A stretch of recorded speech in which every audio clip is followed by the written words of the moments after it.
काशी हिंदू विश्वविद्यालय में कार्यक्रम का आज आयोजन किया गया। इस दौरान कार्यक्रम में वाराणसी के कैंट विधायक सौरभ श्रीवास्तव ने अपने संबोधन में कहा कि विकसित भारत 2047 तभी बनेगा जब हम स्वास्थ्य सेवाओं की चुनौतियां और उसके संभावनाओं पर विचार करेंगे। उन्होंने जापान का उदाहरण देते हुए कहा कि परमाणु बम और सुनामी जैसी प्राकृतिक आपदा झेलने के बावजूद भी आज जापान काफ़ी ज़्यादा विकसित देश के रूप में है। हम लोगों के सामने एक ये उदाहरण है। आपको बता दें कि इस दौरान बहुत सारी और भी बातें कही। इस दौरान विधायक सौरभ श्रीवास्तव ने कहा कि 10 वर्षों की विकास यात्रा में हम बहुत आगे हैं। आर्थिक महाशक्ति के रूप में जहां हमारा देश विश्व में 11 नंबर पर था, मात्र 10 वर्षों में हम विश्व में 5 नंबर पर हैं।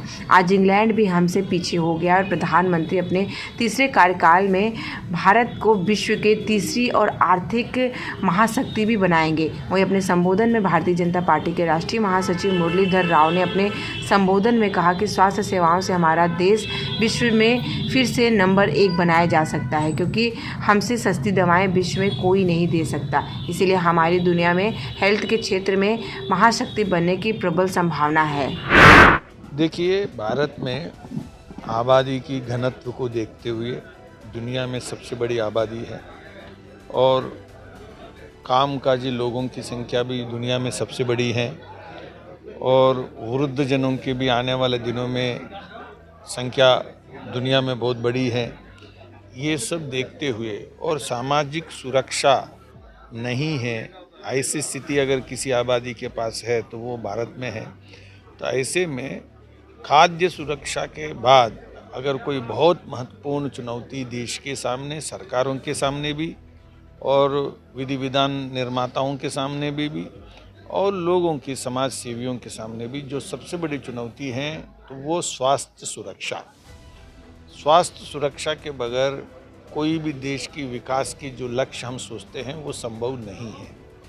तो ऐसे में हम सबके सामने विकसित भारत, वैश्विक महाशक्ति भारत ऐसे जब कहते हैं तो हम इसको सुनिश्चित करना ये सबसे बड़ी चुनौती है।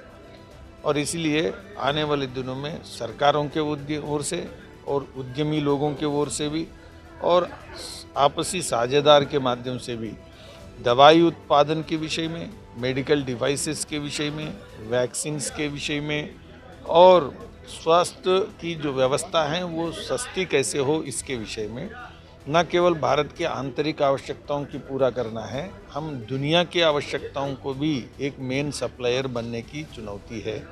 उस संदर्भ में अपार संभावना है और भारत के पास बहुत बहुत बड़े ज्ञान परंपरा है। मॉडर्न एलोपैथी भी हमारे पास है, आयुर्वेद भी हमारे पास हैं और योग इस प्रकार के विज्ञान भी हमारे पास है। ये सबको मिलाते हुए हम विश्व के अंदर स्वास्थ्य की दृष्टि से एक बहुत बड़ी ताकत के नाते उभरने की पूरी संभावना है। मोदी जी देश के प्रधानमंत्री के नाते वे भी सपना यही देखते हैं और हमारे आज़ादी की जो लड़ाई लड़ने वालों की भी सपना यही है। तो इस विषय में आगे की संभावनाओं के बारे में हम सचेत होना चाहिए।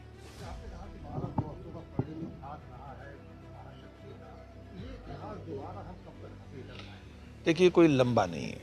हम आने वाले दिनों में अगर ठीक काम करेंगे तो जैसे देश के प्रधानमंत्री ने आह्वान किया, आने वाले 25 वर्ष अगर हम मेहनत करेंगे तो विश्व के अंदर एक प्रथम राष्ट्रों के सामने हम खड़े रहेंगे और आगे की जो भविष्य है वो स्वाभाविक उज्जवल रहेगा। संभावनाएं अनेक हैं, क्योंकि दुनिया में स्वास्थ्य उदाहरण के लिए देखेंगे तो बहुत सारे जो देश हैं जो सस्ते दवाइयों की दृष्टि से, व्यवस्थाओं की दृष्टि से, सेवाओं की दृष्टि से इंतज़ार में है और आजकल ट्रीटमेंट के लिए अफ्रीका से, लैटिन अमेरिका से और इवन गरीब लोग जो विकसित देशों में हैं वे लोग भी भारत में हैदराबाद आ रहे हैं और बेंगलुरु आ रहे हैं। कल काशी में व्यवस्थाएं ठीक होंगे तो काशी भी आने की संभावना बढ़ेगी। तो इसलिए हेल्थ डेस्टिनेशन बनने की भी देश में स्कोप है, बिल्कुल हो जाएंगे कि आने वाले 20, 30, 25, 30 वर्षों में।